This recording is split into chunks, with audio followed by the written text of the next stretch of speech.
In March 2015, a terrifying wildfire went through Cape Town, South Africa. It was moving 65 kilometres in a single day and destroying everything in its path. We couldn't breathe because of the smoke, and we couldn't escape, said one Cape Town resident. Wildfires can start in forests or on open land, and the flames spread very quickly. Sometimes they start because the weather is hot and dry, but mostly humans cause wildfires. We can prevent them by carefully controlling campfires and other outdoor fires. Other natural disasters are impossible to prevent. A hurricane, also called a typhoon or a cyclone, is a rotating tropical storm that starts over the sea. When Typhoon Haiyan struck the Philippines and Vietnam in 2013, the winds reached over 100 kilometres per hour and caused massive destruction. 6,000 people were killed, and more than 2 million had to leave their homes. Today, we can accurately predict these storms, and if we pay attention to severe weather warnings, we can prepare for them. Unlike a storm, an earthquake is usually completely unexpected. A huge earthquake hit Pakistan in October 2015. The ground was shaking, said one Islamabad resident, who was at work at the time. But worse than that was the sound of the earthquake. It was a horrible noise. Earthquakes usually don't last more than a minute, but their effects can be terrible. Buildings collapse, and this can sometimes cause fires and floods. It can be very difficult to find survivors in the damaged areas. These are just 3 examples of how powerful and deadly nature can be. But humans have the resources to handle these disasters. We can use technology to make predictions, take practical steps to make our environment safer, and work together when things go wrong.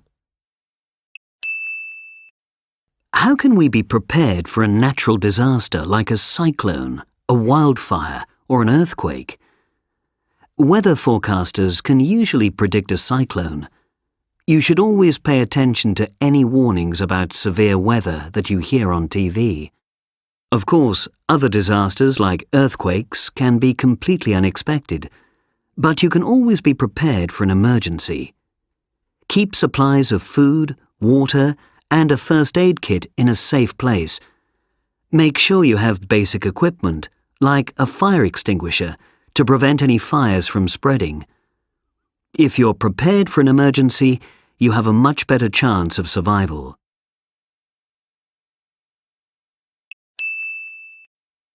Some scientists believe that animals can predict natural disasters. There are many reports that just a few hours before the Indian Ocean tsunami of December 2004, animals in the area were acting strangely. In Sri Lanka, people at Yala National Park were watching elephants on the beach. Suddenly, the elephants started to run away from the sea. In India, flamingos were leaving their homes and flying towards higher ground.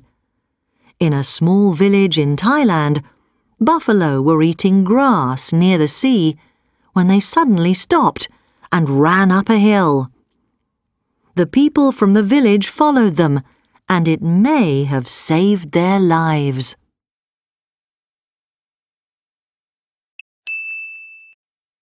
It was a warm spring day in October 2004 when 4 people went for a swim off Ocean Beach on the North Island of New Zealand.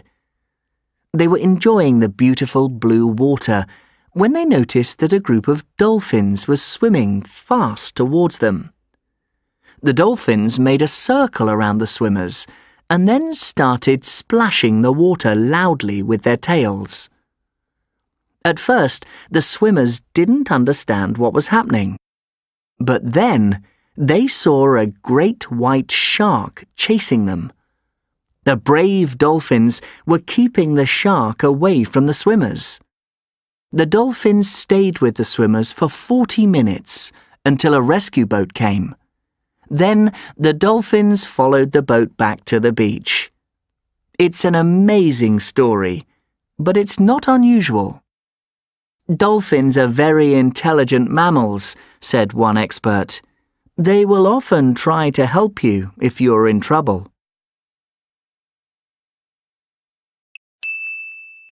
The power of snow. Jimmy Chin recalls the day he was thrown more than 600 meters in an avalanche and survived. From a young age, I've had a really deep connection with being outside. I've been skiing since I was 8 or 9 years old, and I've been climbing since I was in college. I've been on expeditions in China, Pakistan, Nepal, India, Tanzania, Chad, Mali, South Africa, Borneo and Argentina, among other places.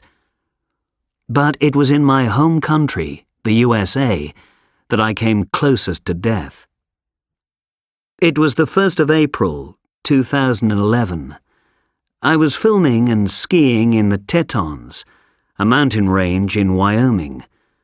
I was with my friends Jeremy Jones and Xavier Delarue, both experienced snowboarders. That day, we had finished going down a steep, narrow track called the Sliver, and we were descending another peak.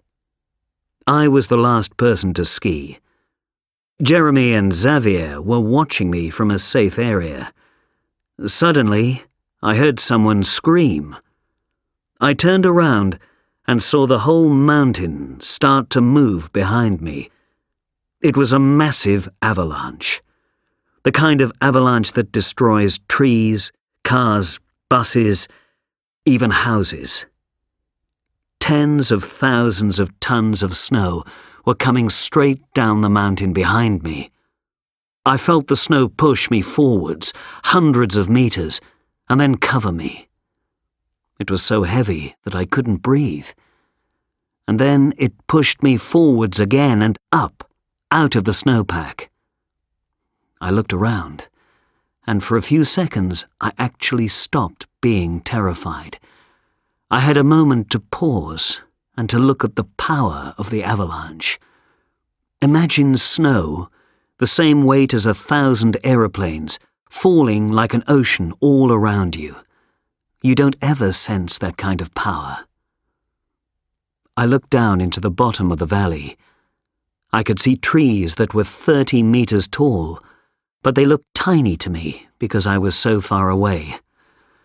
Okay, I'm going all the way to the bottom, I thought. Then the snow pushed me again down the mountain, another 450 meters. I thought the force of the snow would destroy me. It was so powerful.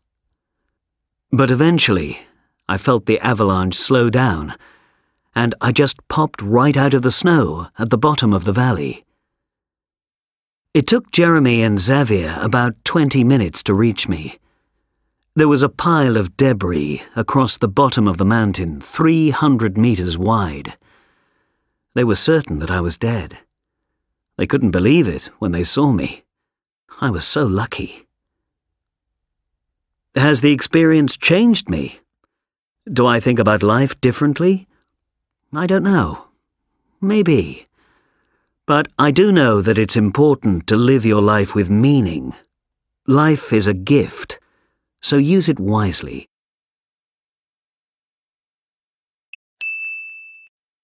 A fire in Lake County started 10 days ago and since then has been spreading fast. Although firefighters have been working throughout the night, the fire has already destroyed large parts of the forest. Since this morning, it has been moving towards Middletown. Many residents who have lived in Middletown for many years have been preparing to leave.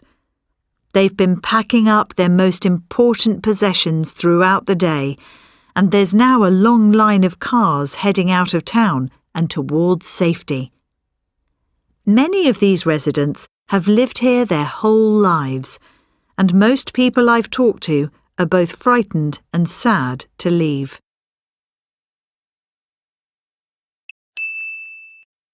What are you waiting for? In 2013, participants in the Whitney Museum's teen program worked together with artist Gary Simmons to create a new piece of public art.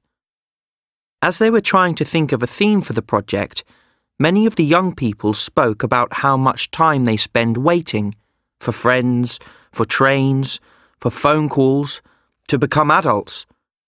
They decided to base their public art project around this idea.